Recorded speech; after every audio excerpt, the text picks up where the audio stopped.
Bienvenidas, bienvenidos a nuestro noticiero ambiental. Las 5 verdes, el espacio en el que el ambiente siempre va a ser la noticia principal.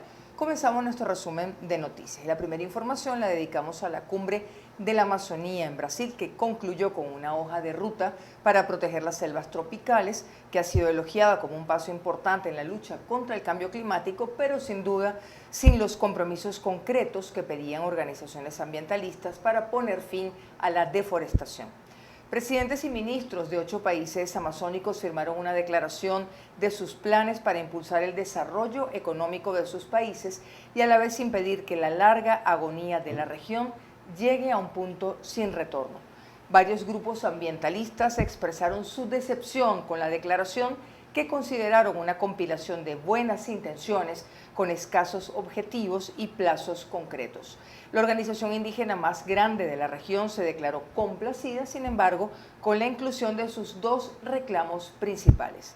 Es significativo que los mandatarios de los países de la región hayan escuchado a la ciencia y comprendido el llamado de la sociedad. La Amazonía está en peligro y no tenemos demasiado tiempo para actuar. Esto lo dijo el Grupo Internacional WWF en un comunicado. Pero esta organización deplora que los países amazónicos de consumo no hayan llegado a un punto común para poner fin concretamente a la deforestación.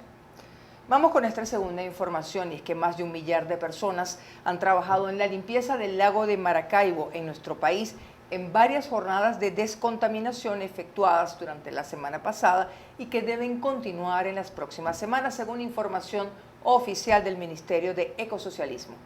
El viceministro de Gestión del Ambiente, Hernán Toro, señaló que actuarán semanalmente para hacer la cobertura del 100% de las costas lacustres, mientras avanza la organización de todo el plan de rescate del estuario ordenado por el mandatario Nicolás Maduro, luego de numerosas denuncias de organizaciones no gubernamentales preocupadas por el daño ambiental. La semana pasada, concretamente, se celebró en Maracaibo, en la capital de Zulia, un encuentro como parte de ese plan especial para el rescate, conservación y desarrollo sostenible del lago, afectado, entre otros factores, por reiterados derrames de petróleo, la confluencia de desechos y la proliferación de una bacteria llamada popularmente verdín. Durante la reunión se acordó la recuperación de 27 plantas de tratamiento de aguas servidas para descontaminar el lago, además de la fiscalización de las empresas que operan en las cercanías. Igualmente se propuso la creación de un comité jurídico para nuevas leyes, reglamentos, decretos y ordenanzas que regulen el uso de este espacio e igualmente el desarrollo de una campaña educativa. Avanzamos a la tercera noticia. Declaraciones del nuevo presidente del panel intergubernamental sobre el cambio climático de Naciones Unidas, el científico escocés Jim Skea, quien afirma que es el turno de los gobiernos de utilizar la tecnología, los métodos y los fondos que el mundo posee para limitar el calentamiento global. En una entrevista con la agencia Anadolu, Skea explica que quiere centrar los esfuerzos del panel en las acciones que se puedan tomar de inmediato para limitar el calentamiento global en esta década, lo cual será fundamental para frenar sus efectos posiblemente catastróficos. Los informes del panel sobre impactos, adaptación y mitigación han enviado señales muy claras sobre cuáles son las posibilidades de acción. En este punto, concretamente, les toca a los gobiernos, lo dijo Skea, y también instó a las autoridades de todo el mundo a moverse, a actuar, a salir de la inercia. Si tenemos alguna esperanza de limitar el calentamiento a 1.5 grados centígrados, se necesita una acción inmediata de mitigación. Skea señaló también que los hallazgos en el último informe del panel de cambio climático indican que este umbral podría cruzarse pronto, a principios de la década del año 2030. Indicó también que esto se basa en el calentamiento promedio a largo plazo con aumentos de temperatura que posiblemente excedan los 1.5 grados centígrados considerados en el límite de lo permitido. Incluso podría ser alcanzado antes de este tiempo. Seguimos con nuestra cuarta noticia. Nuestra cuarta noticia la dedicamos a este llamado de atención. Es probable que el mundo se enfrente a una interrupción del suministro de alimentos debido al cambio climático, y esta catástrofe podía llegar antes de lo esperado, incluso antes de que se llegue al objetivo de los 1.5 grados centígrados. Así lo ha advertido el presidente de la Conferencia sobre Desertificación de Naciones Unidas, ya que los impactos de la crisis climática se combinan con la escasez de agua y también con las malas prácticas agrícolas para amenazar la agricultura mundial. Alan Richard Donawi, exministro de Defensa de Costa de Marfil, que dirigió la cumbre COP15 de Naciones Unidas sobre la desertificación el año pasado, dijo que los efectos de la sequía se estaban apoderando más deprisa de lo previsto, de la producción de alimentos concretamente. Los problemas del aumento de las temperaturas, las olas de calor y las sequías y las inundaciones más intensas están poniendo en peligro la seguridad alimentaria en muchas regiones, explicó el vocero. Los efectos de las sequías en la seguridad alimentaria, los efectos en la migración de la población, el efecto de las sequías en la inflación, hay un conjunto de factores que están incidiendo y que podrían acelerar los efectos negativos, además de la temperatura. Y cerramos con la quinta noticia. Recordábamos la semana pasada el Día del León. El león africano, una de las especies más icónicas y emblemáticas del planeta, puede convertirse solo en un recuerdo del pasado si no se actúa con rapidez. Su población está cayendo en picado debido a la caza furtiva, el tráfico ilegal y también la destrucción de sus hábitats, entre otros factores.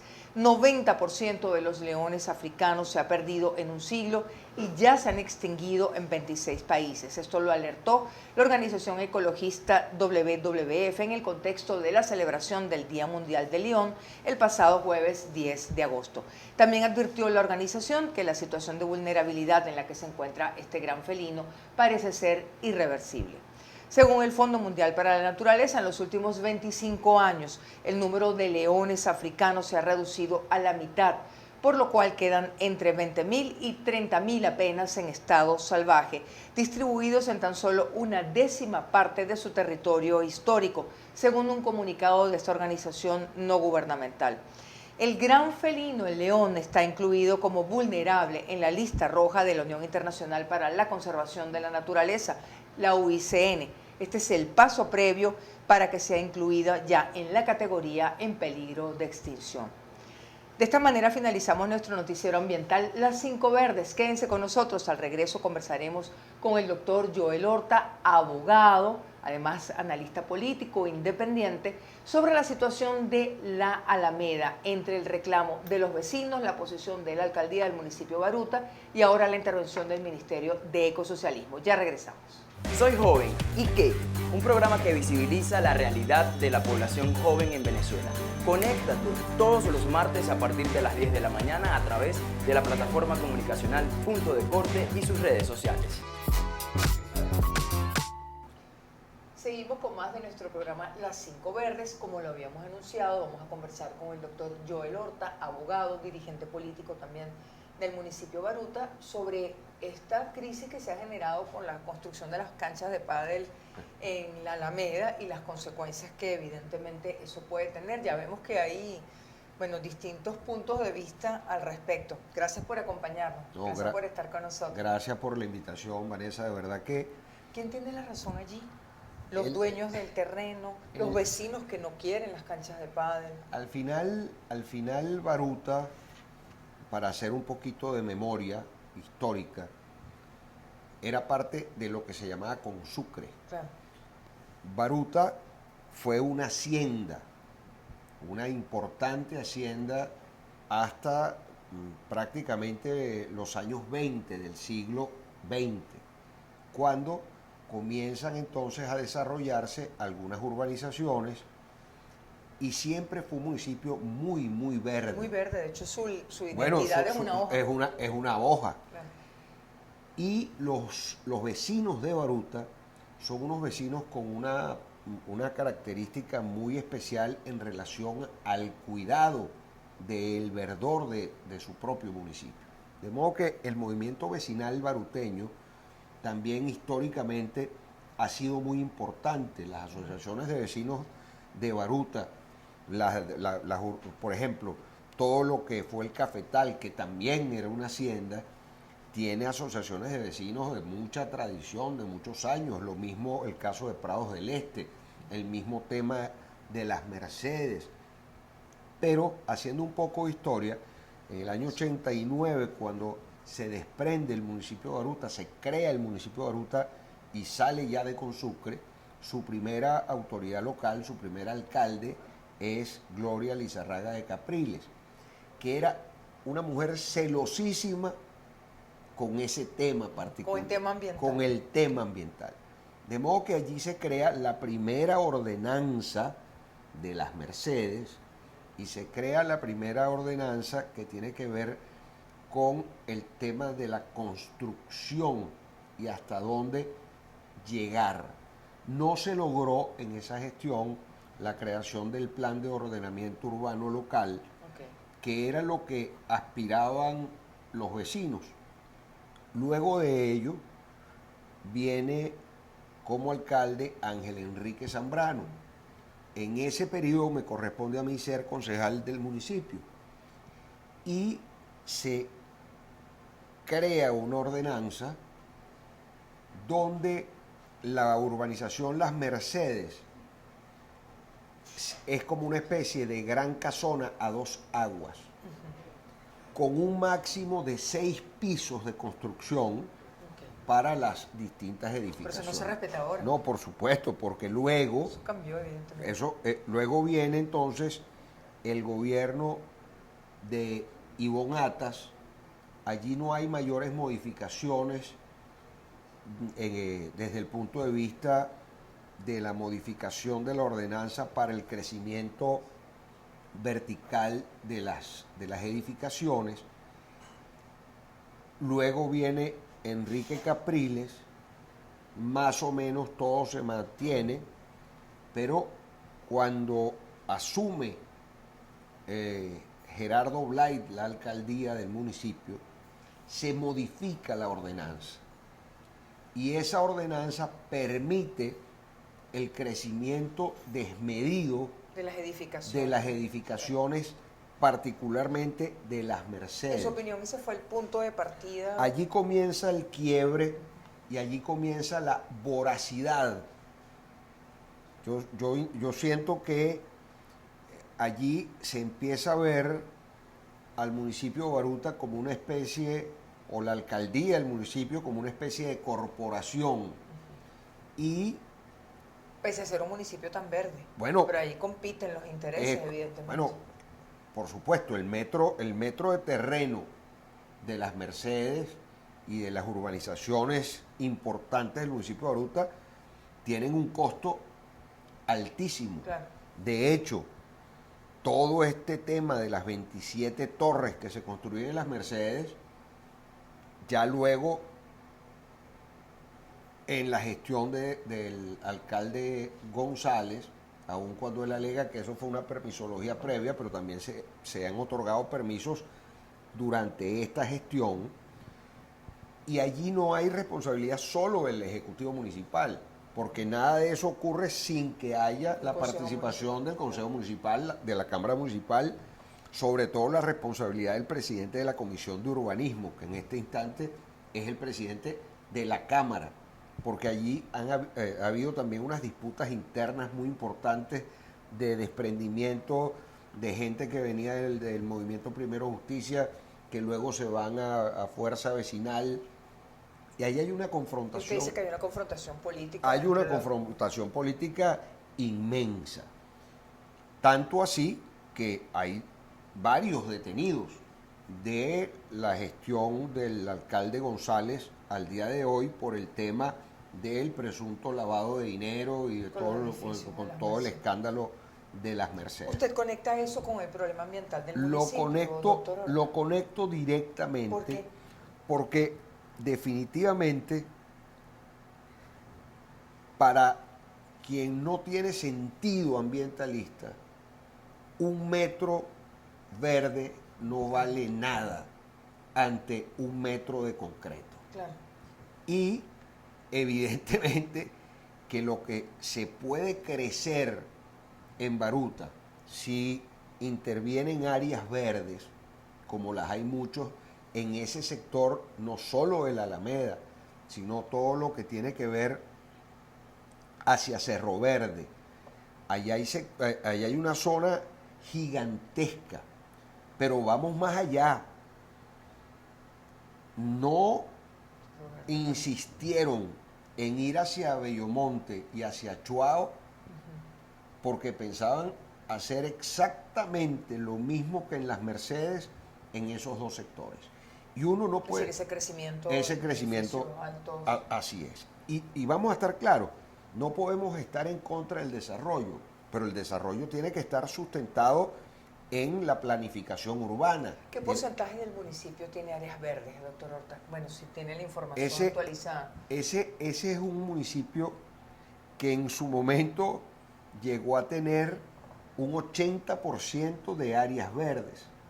Y para el día de hoy, gracias a Dios, se conserva todavía el campo de golf del Valle Arriba, se conserva toda la zona verde del área rural de Baruta, se conserva una buena parte dentro de las urbanizaciones, lo que llaman el Cañón de San Luis, que es todo lo que tiene que ver también con el sector de la Tahona, y podemos hablar que Baruta sigue siendo un municipio verde. Aunque no sabemos qué porcentaje. El dato exacto no lo conozco, pero sigue siendo verde. Pero sigue siendo un municipio, yo diría que del área metropolitana, uno de los más verdes, porque Chacao, bueno, se lo consumieron. Sí. Y el Hatillo se ha salvado porque tiene una zona rural muy grande, muy amplia. Y por un tema económico, los inversionistas han volteado más hacia Baruta que hacia el Hatillo. Ahora, doctor Horta, aquí por ejemplo en el caso de las canchas de pádel están los propietarios del terreno que tienen sus razones y los vecinos que tienen otras. ¿Qué prevalece en ese caso, en esa disputa legal? Siempre el interés vecinal, el interés mayoritario tiene que estar por encima de los intereses económicos. Incluso teniendo los dueños pudiendo alegar que son propietarios. Perfectamente, pero tú puedes ser propietario y no por eso tienes la facultad de agredir a una mayoría que te indica que no está de acuerdo con eso. Porque además, yo veía en estos días una noticia, el alcalde regalando paletas de pádel a las zonas más débiles del municipio.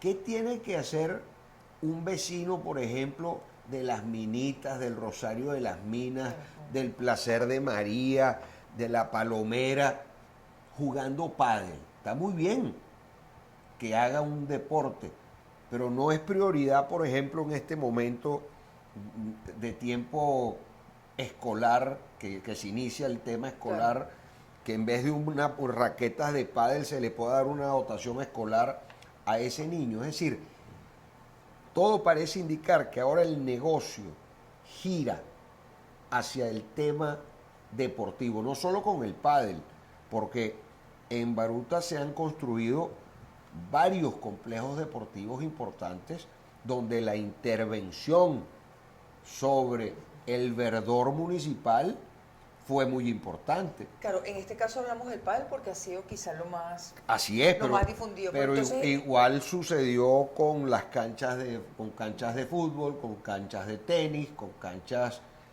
de, ¿cómo se llama? De fútbol sala, y lo hemos ido viendo incrementándose en los últimos años, y está muy bien que tengamos complejos deportivos, pero también en su momento ocurrió con clubes sociales. Es decir, el tema en Baruta y la depredación ambiental no es nueva, viene de mucho tiempo. Claro, esa competencia por el uso de la tierra. Por supuesto. ¿Hizo bien el Ministerio de Ecosocialismo en parar la obra, doctor Horta? Yo pienso que hizo lo correcto hasta que esto quede aclarado, pero además yo creo que el gobierno nacional, luego de lo sucedido particularmente en las Mercedes, ha puesto un ojo visor sobre la gestión municipal en Baruta, y estoy convencido que los vecinos también advirtieron que allí estaba sucediendo algo indebido, donde estaban participando, bueno, miembros de la Cámara Municipal, miembros del Ejecutivo Municipal, porque volvemos a lo mismo, ¿cuánto cuesta un metro Claro. de terreno? ¿Y en cuánto se ha convertido, lamentablemente, las gestiones, o se han convertido las gestiones municipales en negociados? Y lamentablemente vemos cómo el detrimento de los servicios públicos. Claro, además la otra parte, ¿no? Bueno, yo te puedo decir, yo soy vecino de los Naranjos de las Mercedes, y hace un año iniciaron la construcción de un edificio a media cuadra de mi edificio, y bueno, se me acabó el agua. Se me acabó el agua, entonces hubo que hacer pozos, hay que comprar cisternas. Yo tengo mi oficina en las Mercedes, de igual manera en la Torre 1, y ahí habían 6 pisos, que era lo permitido. Lo permitido. Ah, bueno, enfrente levantaron dos torres de más de 20 pisos, por cierto, que están intervenidas hoy día, y por supuesto que la vista hermosa que yo tenía se acabó, pero también se acabó el agua, pero también se acabó la tranquilidad de la vialidad. También entonces hubo que poner plantas eléctricas, tanto en mi edificio residencial como de oficina, porque el consumo extremo, bueno, acaba con los servicios. Y particularmente Baruta y las Mercedes tienen un altísimo nivel freático, y los drenajes no están preparados para recibir la cantidad de oficinas y viviendas que allí se están construyendo. Y no tenemos tampoco. Hay un problema ambiental global, no Glo solamente el de la Alameda. No, por Dios. Lo de la Alameda es una cosita chiquitica. Al lado de un problema ambiental. Al lado de un problema grande. ambiental gigantesco, porque es un problema de aguas negras, es un problema de aguas potables, es un problema de electricidad, es un problema también de la tala indiscriminada, porque esa es la otra cosa. ¿Qué se hace con toda esa madera? ¿Eso no lo han podido investigar? ¿A dónde van esos recursos? Porque la bandera tiene precio. No, madera? Nadie sabe de eso. ¿Se vende, se vota? Bueno, no se sabe. Yo me imagino que no la votan. Habría que investigarlo. Habría que investigarlo. Yo creo que es importante que en el caso de la intervención del Ministerio de Ecosocialismo pueda abrirse una línea de investigación hacia allá, porque la madera tiene un valor importante, claro. La madera cuesta dinero, y es mentira que eso se va a votar. Pero fíjate que dentro del tema ambiental, también la falta de campañas del tema fitosanitario para la protección de los árboles. Así es, ha deteriorado cantidad de árboles centenarios que existen en Baruta, por ser justamente lo que fue una hacienda durante tanto tiempo. Y vemos cómo en estos días hubo una brisa y una persona falleció. Falleció una persona, cantidad de árboles que no reciben la debida atención, y por supuesto árboles enfermos, árboles que ya están comprometidos por el tiempo que tienen, por la poda mal realizada. Bueno, se deterioran. Entonces el tema ambiental baruteño es muy complejo. Ahora, doctor Horta, fíjese, le preguntamos, en este momento que la obra está paralizada, ¿cuál debería ser el siguiente paso? Yo siento que... En el caso de la cancha, para luego ver la parte más estructural. Sí, yo siento que ahí tiene que haber un tema de consulta con los vecinos. Creo que tiene que haber... el tema referendial sería demasiado grande probablemente para tocar solo ese punto. Habría que hacer un referéndum para hablar de temas mayores. Pero sí es muy importante que se escuche a los vecinos de la zona y que no se convierta esto en un tema de promoción política para ninguno de los sectores, ni para el Consejo Municipal de Baruta, ni para la alcaldía, ni para algunas personas que pretenden incursionar en la política baruteña con este tema. Porque habría que ver también cuál es realmente el impacto ambiental. Creo que hay que hacer un estudio serio, hay que hacer una evaluación sensato, de todo. hay que evaluarlo todo. Y si se paraliza, se paraliza. Bueno, y si está ¿Qué para... correspondería? ¿Indemnizar a los propietarios? Bueno, si el municipio asume que los vecinos no están de acuerdo y que estos señores tienen derecho porque es su propiedad, bueno, perfectamente se puede comprar ese terreno. Esa podría ser una de las salidas. Esa es una salida. Y entonces decir, mira, aquí no van unas canchas de paila, que ahora esto es un parque. Esto será o seguirá siendo una zona verde. Previa consulta con los vecinos.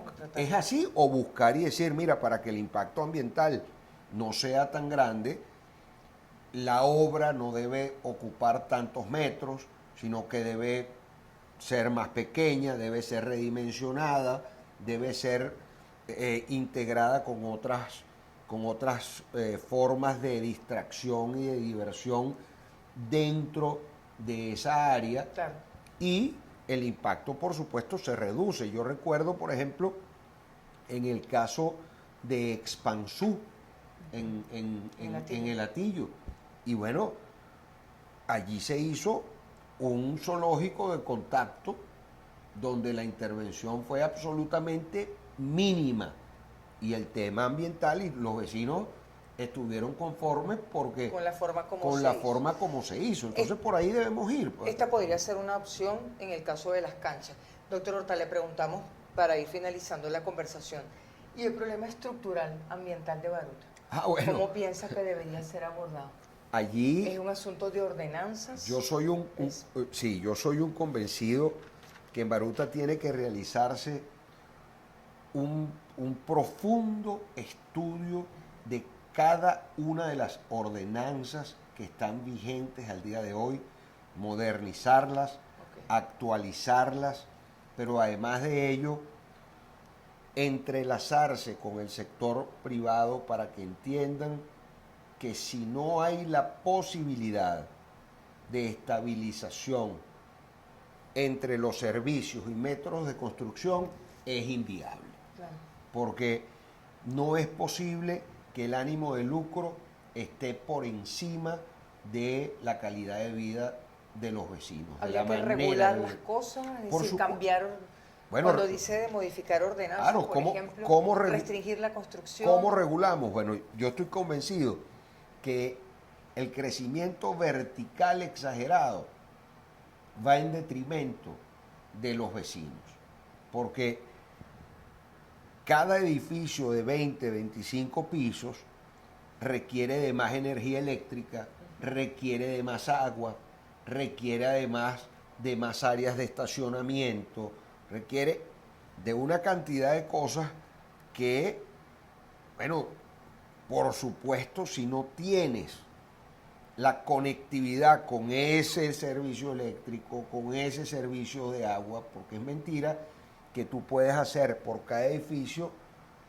un pozo de agua. ¿Qué habría que hacer? ¿Restringirlo entonces? Bueno, sí, yo estoy convencido. ¿Volver a reducir el número de pisos? Creo que hay que revisar de nuevo la ordenanza y hacer algo bastante más racional, porque si no, entonces veremos en algunos años a Prados del Este, por ejemplo, convertido en las Mercedes también. Claro. Y veremos lo mismo con Chuao. Claro, va a ir afectando zonas del municipio. Eso va a ir en crecimiento. Ajá, ¿y cómo el municipio va a tener suficiente vialidad, o es que la autopista de Prados del Este, si se modificara por completo esa urbanización en un crecimiento vertical, colapsa o no colapsa?